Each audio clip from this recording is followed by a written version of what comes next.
जय जगन्नाथ। आम सावित्री व्रतर कथा शुणा।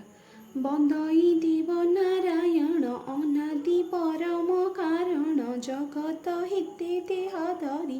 धरारे धर्म रक्षा करी सकल व्रतर कारण श्रीकृष्ण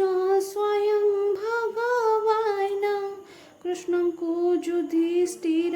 दिने पचारिले सखा पणी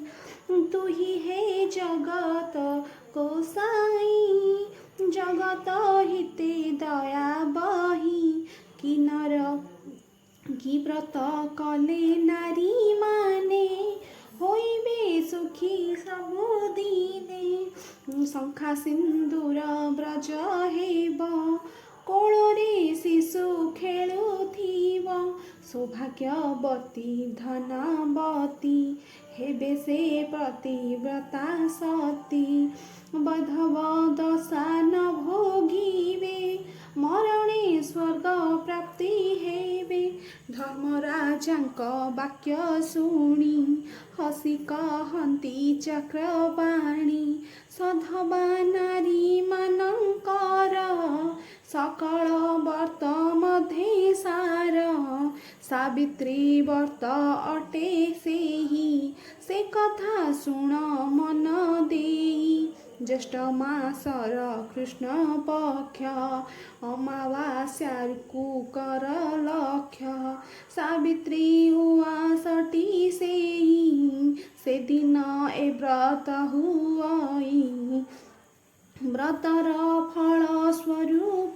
रे से शिख मिलई मर्त्ୟରେ ताहार नाही पटान्तर के शुण पाण्डव सत्वर एक कथा युधिष्ठिर शुणी कृष्ण को पचारिले पुणी ए व्रत केबे केउ नारी कि फल पाइले आचरी मत एक कथा कह बेणु पाणी कहिले अतीत कहानी मत्र देश रे नरपति ताहार नाम अश्वपति कौशल्या राणीकर नाम धन धान्य रे राज्य पूर्ण प्रजावत्सल अश्वपति न्याय रे राजन पालन्ति राजा राणी बड़ चिंता न थाए पुत्र की दुहिता कोଳରେ नथिले संतान पूर्णता न लभे जीवन राजा राणी जे दुखी थिले एहाकु उपाय चिंतिले साधु पंडित मत नेई सावित्री यज्ञ आचरिले 18 वर्ष अविरत चलिला होमाहृत मंत्र 18 वर्ष अविरत चलिला होमाहुति मंत्र पुनःहृति रे पुनःनिशी सपने राणी हेले खुशी सुंदरी झियटिए धिकेही मामा बोली डाक दे राणीर कोळे खेलुथिले सपन शेषरे चलीगला प्रभाते राजा पासे राणी कहिले सपन कहानी अंतिम आहुति काଳରେ दिसिले यज्ञ नଳରେ अपूर्व ज्योतिर्मयी देवी तेजरे कपिला पृथ्वी कहिले शुण राजा राणी मुए यज्ञ स्वरूपिणी मो नाम अटे जे सावित्री हेबाकु तुम वरदात्री निर्देश देले मते स्रष्टा धन्य हे तुम्भ भक्ति निष्ठा निजे मु अत्यंत प्रसन्न से लागी कली वरदान लभिब तुम्भे कन्या रत्न पुत्र को न करिब मन सतपुत्रर सुख सिरी से कन्या देव से कन्या एहा देव भरी चकिते पुण्याहुति सारी से जहाँ घृते कले सपन देखिले राणी से थिला सपन कहानी घटिला यज्ञशाळी जहाँ असत्य के कहिब ताहा जहाँ ही अल्प दिन बीती राणी होइले गर्भवती राजा को चाही देले हसी प्रीतरे अमृत बरसी आसिले मळे आशा करी मरुरे मरिला बिजुली उचित समय अंतरे से एक अमृत लग्न रे स्वर्ग सुंदर कन्या रत्न रानी को कोले नेले जन्म सावित्री यज्ञ पुण्य फल से कन्या जन्मिला कोल पिता मातांक जेपारी मंत्री ता नाम रखिले सावित्री शुक्ल पक्षर शशि परी बढ़िला सावित्री सुंदरी छुईला जेबे यौवन पिता माता जे चिंता मग्न कि खोज कन्या पाई बर डकाई देले स्वयंवर आसिले जेते युवराज बाहुड़ी पाई गले लाज सावित्रीଙ୍କ मन तेहे ज्योति मनरे ताहा हेला भीति निजको अयोग्य विचारी से जहा बाटे गले फेरी स्वयंवर जे भांगी गला ए बड़ प्रमाद होइला उपाय न पारिले जानी चिंतारे थिले राजा राणी दिने मांडव्य ऋषि वर प्रवेशे राजांक नर कुशल वार्ता पचारिले सकल विषय शुणिले उपाय एक भावी चिंती सकल विषय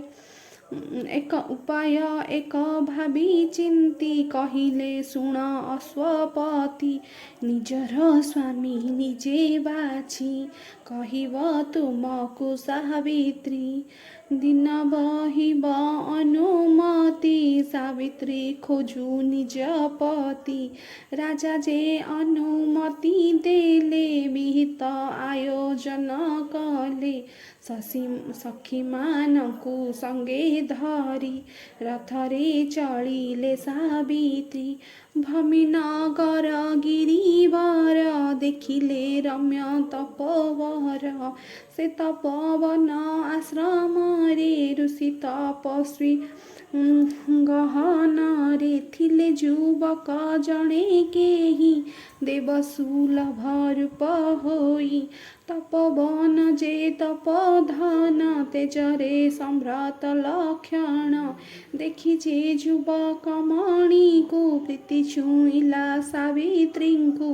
देले जे मन प्राण बिकी कहिले फेरी चल सखी एबे शुभंक बाहुड़िले प्रसादे प्रवेश होइले एकाळे करी वीणावाद प्रवेश होइले नारद ताहांक पाद तले ढाली मती नमिले राजा अश्वपति सावित्री कले पणिपात नारद दिशिले चिंतित कहिले शुण अश्वपति उचित नुहे तुम मती कहिले शुण अश्वपति उचित नुहे तुम मती एही जे विधिर विधान देवाकू हेब कन्यादान तुरंत दान महापुण्य हुआ हे राजा सावधान कहिले राजा जेते हाथ मुनि को सकल वृत्तांत सावित्री होई लज्जावती जनाई देले निज मती निमिष मात्रे होई स्थिर विव्रत हेले मुनिवर କହିଲେ ପତି ନାହିଁ ବହରି ନିଜ ଦୁର୍ଭାଗ୍ୟ ଅଛି ବରି ଏବେ କି ଅଛି ପ୍ରତିକାର ସେ କଥା ମନୁ କର ଦୂର ନୋହିଲେ ବରଷ ଅନ୍ତରେ ଯିବ ଯେ ସ୍ୱାମୀ ଯମପୁରେ ନିଶ୍ଚୟ ବିଧବା ହୋଇବ ଏମୁନି ବାକ୍ୟ ସତ୍ୟ ହେବ ଶୁଣି ଚଳିଲେ ଅଶ୍ୱପତି ମୁନିଙ୍କୁ ଦେ କରିଲେ ମିନତି ଫିଟାଇ କୁହ ହେ ମହର୍ଷି ତୁମ୍ଭେ ତ ତିନି କାଳଦର୍ଶୀ କିଏ ସେ ଅଟେ ସେ ଯୁବକ କି ପ୍ରୀତି କରେ ଜୀବ ଦୁଃଖ ନାରଦ କହିଲେ ବୁଝାଇ ଶୁଣ ହେ ରାଜା ମନ ଦେଇ ସାଲ ଦେଶରେ ରାଜା ସେହି ଦ୍ରୁମତ ସେନ ନାମ ବହି ରାଣୀର ନାମ ମାଳବିକା କରମ ବାମ ଭାଗ୍ୟ ବଙ୍କା ସେ ରାଜା ଚକ୍ଷୁ ହରାଇଲେ ରାଜ୍ୟରୁ ବିତାଡ଼ିତ ହେଲେ ପୁତ୍ରର ନାମ ସତ୍ୟବାନ ସେ ବୋଲେ ପୁଣି ଚିତ୍ରସେନ ସର୍ବଲକ୍ଷଣେ ସୁପୁରୁଷ ମାତ୍ର ଯେ ତାର ଅଳ୍ପାୟୁଷ ଆଜିଠୁ ମାତ୍ର 1 ବର୍ଷ ରହିଛି ତାହାର ଆୟୁଷ ଯେବେ ଯିବ ପୁରୀ କି ହେବ ପ୍ରତିକାର କରି ଶୁଣ ହେ ରାଜା ଅଶ୍ୱପତି ତାହାକୁ ବରିଛି ସାବିତ୍ରୀ ରାଜାଙ୍କ ମଥା ଗଲା ଘୋରି ଝିଅଙ୍କୁ କହିଲେ ସେ ଧରି ଜାଣୁ ଜାଣୁ ତୋ ସିନ୍ଦୁର ସିଦ୍ଧାନ୍ତ କର ଅନ୍ୟ ବର ଏଥୁକୁ କର ପ୍ରତିକାର ସିଦ୍ଧାନ୍ତ କର ଅନ୍ୟ ବର ନାରଦ ମୁନିଙ୍କୁ ସାବିତ୍ରୀ କହିଲେ ଶୁଣ ମୁନିଷ୍ପତି ମନରେ ଯାହାକୁ ବରିଛି ତାହାକୁ ସ୍ୱାମୀ ବିଚାରିଛି ମାତ୍ରକ କିଛି ଲୋକାଚାର ସେ ହେବେ କନ୍ୟା ସିଏ ମୁଁ ହେବି କନ୍ୟା ସିଏ ବର ଅନ୍ୟ ପୁରୁଷେ ମନ ଦେଲେ ଦୋଚାରୁଣୀ ମୁଁ ହେବି ଭଲେ ବିଧବା ପଛେ ହେବି ମୁହିଁ ଅସତୀ କେବେ ହେବି ନାହିଁ ସାବିତ୍ରୀ ବାକ୍ୟ ଶୁଣି ଯତି ହୋଇଲେ ଆନନ୍ଦିତ ମତି କହିଲେ ଶୁଣ ମହାସତୀ ଜଗତେ ରହୁ ସତୀ ଖ୍ୟାତି ଶୁଣ ହେ ରାଜା ଅଶ୍ୱପତି ଅନ୍ୟ କି ଚଳାଇବ ମତି ସାବିତ୍ରୀ ସଙ୍ଗେ ସତ୍ୟବାନ କର ବିବାହ ଆୟୋଜନ ସର୍ବକୁଶଳେ ଥାଉ ରହି ନାରଦ ଗଲେ ଦୂର ହୋଇ ଶୁଭ ଲଗନ ଆନନ୍ଦରେ ସତ୍ୟବାନର ସଙ୍ଗତରେ ସାବିତ୍ରୀଙ୍କର ହସ୍ତଗଣ୍ଠି କହିଲେ ଧର୍ମ ସାକ୍ଷୀ ରଖି ଚିତ୍ତରେ ତହିଁ କେତେ ବିତାଇ ତହିଁ କେତେ ଦିନ ସାବିତ୍ରୀ ସଙ୍ଗେ ସତ୍ୟବାନ ବିତାଇ ତହିଁ କେତେ ଦିନ ସାବିତ୍ରୀ ସଙ୍ଗେ ସତ୍ୟବାନ ଗୁରୁଜନକୁ ପ୍ରଣମିଲେ ବନ ପଥରେ ଚଳିଗଲେ ଶାଶୁ ଶ୍ୱଶୁର ସେବା କରି ସ୍ୱାମୀ ସଙ୍ଗତେ ସୁକୁମାରୀ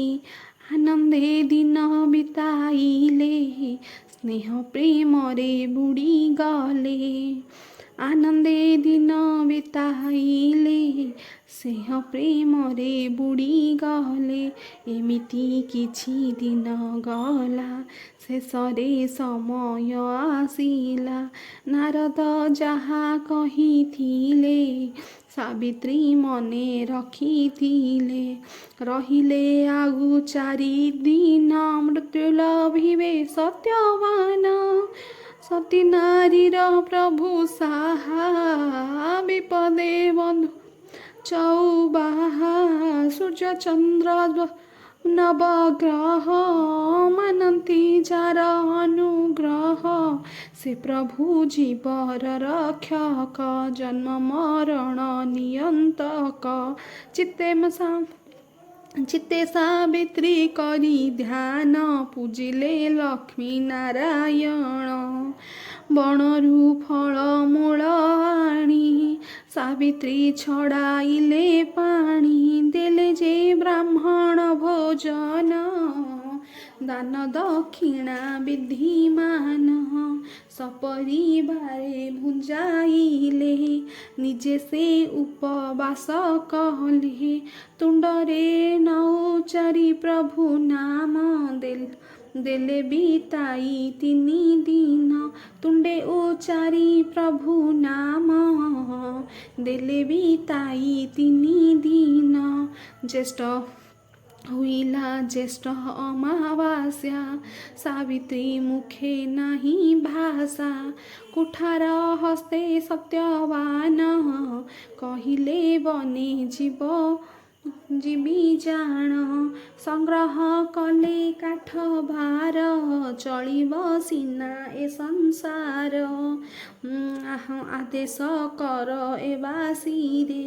ଯିବାକୁ ତମ ସଙ୍ଗତରେ। ହସି କହିଲେ ସତ୍ୟବାନ, ବଡ଼ ଦୁର୍ଗମ ଘୋର ବନ। ଉପାସେ ତୁମ୍ଭେ ଆଜ ରହି, ଯିବାକୁ ତୁମ ଶକ୍ତି ନାହିଁ। କହିଲେ ସାବିତ୍ରୀ ବୁଝାଇ, ତୁମ ଶରୀର ମୁଁ ଯେ ଛାଇ। ଶରୀର ମଧ୍ୟେ ଶକ୍ତି ଥାଏ, ଛାଇ ଯେ ସାଥେ ସାଥେ ଯାଏ। ନୀରବ ହେଲେ ସତ୍ୟବାନ, ମୌନେ ସମ୍ମତି ଲକ୍ଷଣ। ଶାଶୁ ଶ୍ୱଶୁର ଆଜ୍ଞା ନେଇ, ସାବିତ୍ରୀ ଗଲେ ସାଥୀ ହୋଇ। କାଠ ହାଣିବା ସରି ନାହିଁ, ଆସିଲେ ବୃକ୍ଷରୁ ଓହ୍ଲାଇ। କହିଲେ ଶୁଣ ପ୍ରାଣ ସଖୀ, ମା ମୋ ମଥା ମୋ ଦେଉଛି ଘୁରାଇ। ଦିଶୁଛି ସବୁ ଅନ୍ଧକାର, ଚାଲିବା ଶକ୍ତି ନାହିଁ ମୋର। ଶୁଣି ସାବିତ୍ରୀ ହେଲେ ବ୍ୟସ୍ତ, ଭୂମିରେ ପାରିଲେ ପଣତ। ସ୍ୱାମୀଙ୍କ ମଥା କୋଳେ ଧରି, ବସି ନିମିଷେ କଲେ ଶଙ୍କି। ସହନେ ଘୋର ବନ ସେହି, ସାହା ଭରସା କେହି ନାହିଁ। ହେବ କି ମୁନି ବାକ୍ୟ ସତ, ହେବ କି ଶୂନ୍ୟ ଏ ସୀମନ୍ତ। ଏକାଳେ ପୁଣି ସତ୍ୟବାନ, ନାରଦ ମୁନିଙ୍କ ନୟନ। ତା ଡାକେ ନ ଦେଲେ ଉତ୍ତର, ନାହିଁ ଲକ୍ଷଣ ଜୀବନର। ସାବିତ୍ରୀ କରିଲେ ରୋଦନ, କମ୍ପିଲେ ବିକଳ କାନନ। ସାବିତ୍ରୀ କରିଲେ ରୋଦନ, କମ୍ପିଲା ବିକଳ କାନନ। ସ୍ୱାମୀଙ୍କ ଗୁଣ ନ ବାହୁନି, ଡାକିଲେ ରଖ ଚକ୍ର ପାଣି। ଡାକିଲେ ରଖ ଚକ୍ର ପାଣି। ଏକାକେ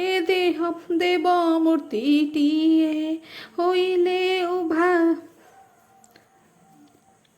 ଛାୟା ପ୍ରାୟ। ଚକିତେ ସାବିତ୍ରୀ ଚାହିଁଲେ, କିଏ ସେ ବୋଲି ପଚାରିଲେ। କହିଲେ ଜ୍ୟୋତିର୍ମୟ ମୂର୍ତ୍ତି, ମୁଁ ଅଟେ ନିଜେ ଜନ୍ତୁପତି। ଯମ ମୁଁ ମୃତ୍ୟୁର ଦେବତା,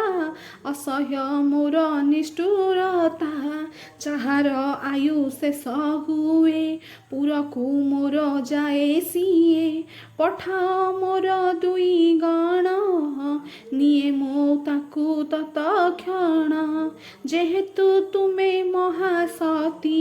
କୋଳରେ ଧରିଛ ତୁମ୍ଭ ପତି। ତୁମ୍ଭକୁ ଡରି ମୋର ତୁମ୍ଭକୁ ଡରି ଦୁଇ ମୋର ବାହୁଡ଼ି ଗଲେ ମୋର ପୁର ସତ୍ୟବାନର ପ୍ରାଣ ପାଇଁ ଆସିଛି ଏବେ ନିଜେ ମୁହିଁ ଆୟୁଷ ତାର ହେଲା ଶେଷ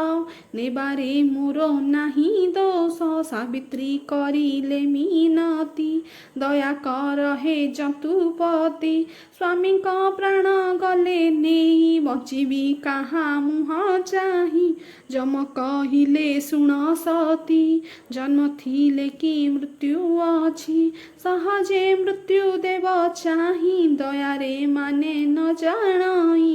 ସତ୍ୟବାନଙ୍କ ପ୍ରାଣ ନେଇ ଗଲେ ସେ ଯମ ଦୂର ହୋଇ ଫେରି ଚାହିଁଲେ ଖଣ୍ଡେ ଦୂର ସାବିତ୍ରୀ ଅସନ୍ତି ପଛର ଯମ କହିଲେ ହୋଇ ବାଇ ବୃଥାରେ ଆସ କିମ୍ପା ବାଇ ସାବିତ୍ରୀ କହିଲେ ଗୋସାଇ ସ୍ୱାମୀଙ୍କ ପଥେ ଯାତ୍ରୀ ମୁହିଁ ସତୀ ନାରୀ ମୁଁ ପ୍ରତିବ୍ରତା ନାହିଁ ମୋ ଆଉ ଅନ୍ୟ ରାସ୍ତା ତୁମ୍ଭେ ତ ନିଜେ ଧର୍ମରାଜ ଏତିକି କଥା ମନେ ତେଜ ଏତିକି କଥା ମନେ ହେଜ ଯମ କହିଲେ ଶୁଣ ସତୀ ସନ୍ତୁଷ୍ଟ ହେଲେ ତୁମ ପ୍ରୀତି ସତ୍ୟବାନର ପ୍ରାଣ ବିନା ଯେ ବର ମାଗ ଦେବି ଘେନା ସାବିତ୍ରୀ ମାଗି ନେଲେ ବର ଅନ୍ଧ ଅଟନ୍ତି ମୋ ଶ୍ୱଶୁର ଲଭନ୍ତୁ ଦୃଷ୍ଟି ଶକ୍ତି ସେହି ମାଗୁଛି ଏହି ବର ମୁହିଁ ତଥାସ୍ତୁ କହି ଯମ ଧୀର ଚାଲିଲେ ମଇଁଷି ପିଠିର ଦେଖିଲେ କିଛି ବାଟ ଯାଇ ସାବିତ୍ରୀ ପିଛା ଛାଡ଼ୁ ନାଇଁ ଦେଖିଲେ କିଛି ବାଟ ଯାଇ ସାବିତ୍ରୀ ପିଛା ଛାଡ଼ୁ ନାହିଁ କହିଲେ ଯମ ଦେଲି ଭର ପୁଣି କିମ୍ପାଉଁ ପିଛା କର ସାବିତ୍ରୀ କହିଲେ ଗୋସାଇ କି ପୂର୍ଣ୍ଣ କରିଥିଲି ମୁହିଁ ଦେଖିଲି ତୁମ୍ଭଙ୍କୁ ନୟନେ ଧନ୍ୟ ହୋଇଲି ଏ ଜୀବନେ ତୁମ୍ଭକୁ ଛାଡ଼ି ଯିବା ପାଇଁ ମନ ମୋର ହଉ ବଳୁ ନାହିଁ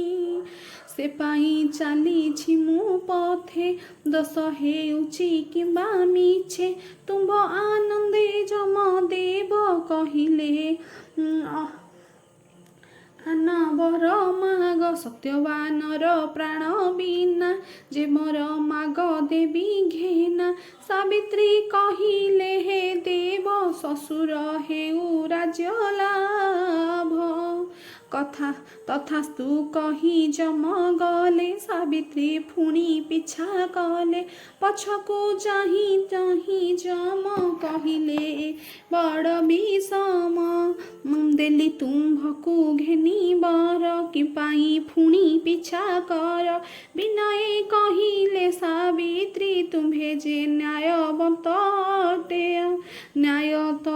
ଦେଲ ନାହିଁ ମତେ ତୁମ୍ଭକୁ ଛାଡ଼ିବି କେମନ୍ତେ ଶ୍ୱଶୁର ସିନା ଦେହେବେ ସୁଖୀ ପିତା ଯେ ମୋର ବଡ଼ ଦୁଃଖୀ ଦୁହିତା ଦୁଇ କୂଳେ ହିତା ସେ ପାଇଁ ମୋର ବଡ଼ ଚିନ୍ତା ତାଙ୍କର ରସେ ସତ ପୁତ୍ର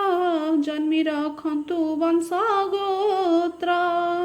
ମାଗୁଛି ଏହି ବର ମୁହିଁ ବିଚାରି ନ୍ୟାୟ ଧର୍ମ ତାହିଁ ପିତା ଶ୍ୱଶୁର ଦୁହେଁ ଏକା ମାଗୁଛି ତେଣୁ ଏହା ଭିକ୍ଷା ତଥାସ୍ତୁ କହି ଯମ ଗଲେ ସାବିତ୍ରୀ ନ ଛାଡ଼ନ୍ତି ଭଲେ ପୁଣି ଚାଲିଲେ ତାଙ୍କ ପଛେ ଛାୟା ଯେମିତି କାୟା ସାଥେ ପଛକୁ ଚାହିଁ ଯମ ରାଜା କହିଲେ ଏବେ ଯେ ଫେରି ଯା ସତୀତ୍ୱ ବଳେ ଏତେ ପଥେ ଆସିଲ ତୁମ୍ଭେ ଏହା ସତ୍ୟ ଏପରି ଶେଷ ସୀମା ଏହି ତୁମ୍ଭେ ଯେ ହେଲ ନର ଦେହି ଏପାର ସୀମା ଛୁଇଁବାକୁ କେହି ଯେ ନ ଦେବେ ତୁମ୍ଭକୁ ଏଥରୁ ହେୟ ଅନ୍ତର୍ଧ୍ୟାନ ସେପାରି ଅଟେ ମହାଶୂନ୍ୟ ପାଇବ ନାଇଁ ଆଉ ମତେ ଫେରି ଯା ସତୀ ନିଜ ପଥେ। ସାବିତ୍ରୀ କହିଲେ ଠାକୁର କି ଭଲ ଏ ଜୀବନର, ବୁଝେ ନା ଏ ପାରି ସେ ପାରି କାହିଁକି ଅଧା ଯିବି ଫେରି। ସୂର୍ଯ୍ୟଙ୍କ ପୁତ୍ର ତୁମେ ନିଜେ ଦିଅ ହୋ ଜାଳି ତୁମ୍ଭ ତେଜେ, ନହେଲେ ହୋଇଛି ପ୍ରଘଟ ଆଣିଲ ତୁମ୍ଭେ ଏତେ ବାଟ। ଗୋଟି ଗୋଟି ବର ଦେଲ ମାୟାରେ ଆଣିଲ ବଢ଼ା କଡ଼ାଇ, ଅବଳା ପ୍ରତି ଅବିଚାର ନୁହେଁ ତ ଉଚିତ ବ୍ୟବହାର। ଶୁଣି ବିଚାର କଲେ ଯମ ଏକଥା ହୋଇଲା ବିଷମ, କହିଲେ ଶୁଣ ନାରୀ ବାଇ ଚତୁର୍ଥ ବର ମାଗ ମାଗି ପାହାର। ସତ୍ୟବାନର ପ୍ରାଣ ବିନା ଯାହା ମାଗିବ ଦେବି ଘେନା, ଆଉ ମୁଁ କିଛି ନ ଶୁଣିବି ତୁରନ୍ତ ମାଗ ଚାଲିଯିବି।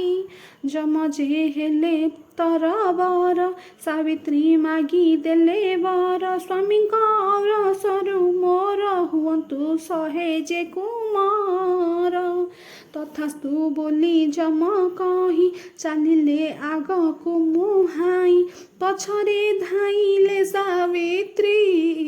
ଚକିତ ହେଲେ ଯମ ଦେଖି। କ୍ରୋଧରେ କହିଲେ ବଚନ ସରିଛି ମୋର ବରଦାନ, ବୃଥାରେ କାହିଁ ପାଇଁ ଆସ ମୋହ ଯେ ପ୍ରୟୋଜନ ମୋଠାରେ ନାହିଁ ପ୍ରୟୋଜନ। ବୃଥାରେ ଆସ କାହିଁ ପାଇଁ ମୋଠାରେ ପ୍ରୟୋଜନ ନାହିଁ। କହୁଛି ଶେଷ କଥା ମୋର ତୁରନ୍ତ ଫେରି ଯାଅ ଘର, ମୋ କଥା କହିଲେ କରିଲେ ଅମାନ୍ୟ ଭୋଗିବ ତାର ପରିଣାମ। ବିନୟେ ସାବିତ୍ରୀ କହିଲେ ମୋ କଥା ଶୁଣ ଟିକେ ଭଲେ, ତୁମେ ଯେ ସଞ୍ଜୀବୀ ପୁରୁଷ ଶୋଭନା କୁଟ୍ମ ତୁମଠାରେ ରୋଷ। ନିଜ ବଚନ ନିଜେ ଭୁଲି କହୁଛ ଯିବା ପାଇଁ ଚାଲି, ସତ୍ୟ ହାରିବ ତୁମ୍ଭେ ଯେବେ କି ଯଶ ଅରଜିବ ତେବେ। ସ୍ୱାମୀଙ୍କର ସୁରୁ ମୋର ଜନ୍ମ ନେବେ ଶହେ କୁମାର, ଏ ବର ତୁମେ ଯେ ଦେଇଛ ସ୍ୱାମୀଙ୍କ ପ୍ରାଣ ନେଉଅଛ। ମୁଁ ଯେ କିସ ମୁଁ ଯେ ଅଟଇ ମହାସତୀ ସମ୍ଭବ ହୋଇବ କିପରି। ବରିବି କିବା ଅନପତି ଉତ୍ତର ଦିଅ ଜନ୍ତୁ ପହତି। ଯମ ଯେ ହୋଇଲେ ଚକିତ କେମିତି ହାରିବେ ଯେ ସତ୍ୟ। ସେ ସତ୍ୟ ରକ୍ଷା ପାଇଁ ଯମ ଯେ ନିରୁପାୟ ହୋଇ କହିଲେ ସାବିତ୍ରୀକୁ ଚାହିଁ ତୁମ୍ଭର ଜୟ ଅଛି ହୋଇ। ତୁମ୍ଭର ସତୀତ୍ୱ ବଳରେ ତୁମର ସତୀତ୍ୱ ବଳରେ ଜିତିଲ ଏହି ମହିତଳେ। ବିଷ୍ଣୁ ଯେମିତି ମାୟା ବଳେ ମୋହିତ କରନ୍ତି ସକାଳେ, ସେମିତି ସତୀତ୍ୱ ମାୟାରେ ମୋହିତ ହେଲି ତୁମଠାରେ। ପରଖେ ସତ୍ୟବାନ ପ୍ରାଣ ତୁମ୍ଭେ ତ ମାଗିନେଲ ଜାଣ, ମୁଁ ଯେ ନିଷ୍ଠୁର କାଳ ଯମ ଲଙ୍ଘିବି ବିଧିର ବିଧାନ। ତୁମ୍ଭ ସତୀତ୍ୱକୁ ଧନ୍ୟ ହେଲି ମୁଁ ଅତ୍ୟନ୍ତ ପ୍ରସନ୍ନ। ତୁମ୍ଭର ସତୀତ୍ୱକୁ ଧନ୍ୟ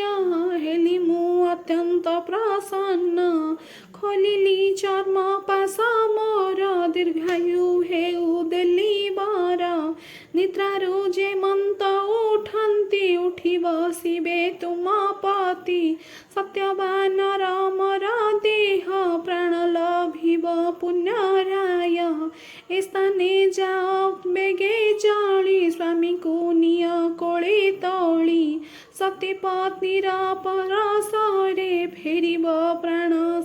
शरीर रे ए तुम्ब अमर काहानी जुगको जुग थिब शुणी सतीर पतिव्रता शक्ति मृत्युको गला अति जेति जम जे हेले अंतर्ध्यान सावित्री करिले प्रणाम जम जे हेले अंतर्ध्यान सावित्री करिले प्रणाम फेरिले मृत्यु स्वामी पास कोଳରେ आଣିले सन्तोषे सतेकी काउरी परसे जह्नकी उइले उआसे सतेकी निदरु उठिले कहिले स्वप्न देखुथिली जेमते उठी सत्यवान निरेखी सावित्री बदन कहिले एते बेळ मुही सही रहिली काहीं पाई न पार अमर बारता कि करुथिबे पिता माता आम्भर पत्रे सुकुमारी आसम बाम कर धरी आम्भर पथे सुकुमारी आसम बाम कर धरी एवं मोर परिचित पथ जे हेब अनुमित सावित्री कहिले हे नाथ আজি मो पथ आलोकित तुम्हें जे सीमांतरे जह्न चांदिनी तुम्हें मन बन एवने नाही मोर भय मो पाई न हुआ अथय तुम्भको पाइछि मु फेरी आउ काहाकु जीवी डरी एवं पथरे सम्पत्ति एवं पथरे दंपति चलिले आनंदरे अति प्रवेश हेले आश्रम आनंदरे झरे राज्य प्राप्ति को चक्षु प्राप्ति द्रुमते से न तो सथी पुत्र बोहू को देखी पारी आनंदे लुह गला झरी आश्रम बासी गले घेरी बुझिले संपत समस्त पचारी सावित्री कहिले बुझाई जमक वरदान एही कहिले सकाळ वृत्तान्त सफिए होइले चकित धन्य सावित्री धन्य बोली आश्रम उठिला उछुली तही राजकु फेरी गले द्रुमत सेन राजा हेले युवराज जे सत्यवान जानिले प्रभु कुलमान झिनिले प्रभु कुलमान राज्यवासीए हेले गुणी सावित्री अमर काहाणी एमिति किछि दिन गला ज्येष्ठ मासर अमा हेला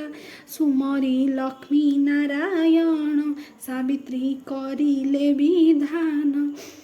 प्रभातृ स्नान सारिले घर गणा शौच कहले नडिया कदली खजुरी आंब पणस लाभ डाला भरी विभिन्न प्रकार फल रे भोग बाढ़िले भक्ति भरे दुबरे बर कोली पत्र चरिते सात केरी मात्र हलदी रंगे नव सूता सात खियरे कले गुंथा रचिले गंठी सात गोटी लक्ष्मी नारायण समर्पी दक्षिण बाहुरे बांधिले अभय बाहु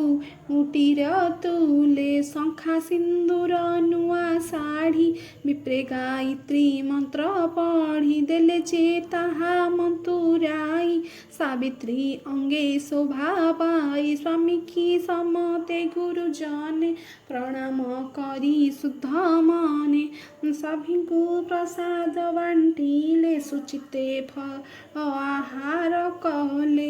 ए व्रत आचर जे सती होइले बड़ बड़ पुत्रवती लभिबे अष्ट ऐश्वर्य जीवन कले उत्सव भोग बाहुडी शङ्खा सुन्दर सिन्दूर रे बास लभिबे स्वर्गपुरे सधवा नारी केही तेबे एबत आरम्भिबे जेबे सावित्री परी भाग्यवती होई से लभिबे सुख्याति कृष्णक मुखु एहा शुणी युधिष्ठिर जे जोडे पाणी भक्तर